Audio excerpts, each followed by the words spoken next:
নিরাপত্তাজনিত কারণ দেখিয়ে ২০২৬ টি-২০ বিশ্বকাপে ভারতে খেলতে না যাওয়ার সিদ্ধান্তে অনড় রয়েছে বাংলাদেশ ক্রিকেট বোর্ড বিসিবি। মঙ্গলবার ১৩ জানুয়ারি আন্তর্জাতিক ক্রিকেট কাউন্সিল আইসিসির সঙ্গে ভিডিও কনফারেন্সের পর এক বিবৃতিতে বিষয়টি আবারও স্পষ্ট করেছে বোর্ডটি। বিসিবির বিবৃতিতে জানানো হয়, ভারতে গিয়ে খেলার বিষয়ে তাদের অবস্থান কোনো পরিবর্তন হয়নি। একই সঙ্গে বাংলাদেশ দলের বিশ্বকাপের ম্যাচগুলো ভারতের বাইরে অন্য কোনো ভেন্যুতে আয়োজনের অনুরোধ পুনরায় জানানো হয়েছে। ভারত ও শ্রীলঙ্কার যৌথ আয়োজনে ২০২৬ টি-২০ বিশ্বকাপ শুরু হওয়ার কথা আগামী ৭ ফেব্রুয়ারি।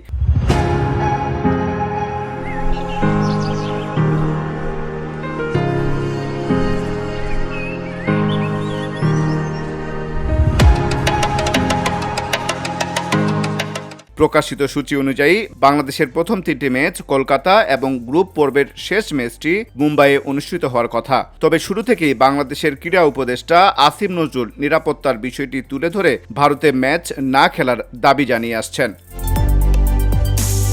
বিসিবির বিবৃতিতে বলা হয়, আলোচনার সময় বিসিবি নিরাপত্তাজনিত কারণ দেখিয়ে ভারতে না যাওয়ার সিদ্ধান্ত পুনর্ব্যক্ত করেছে এবং আইসিসির কাছে বাংলাদেশের ম্যাচগুলো ভারতের বাইরে সরিয়ে নেওয়ার অনুরোধ জানিয়েছে।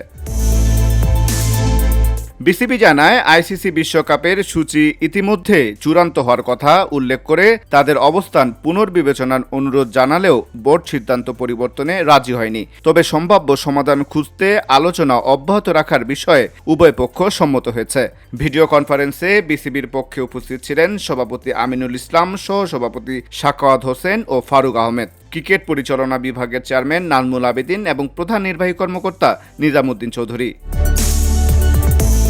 VOD Bangla news desk.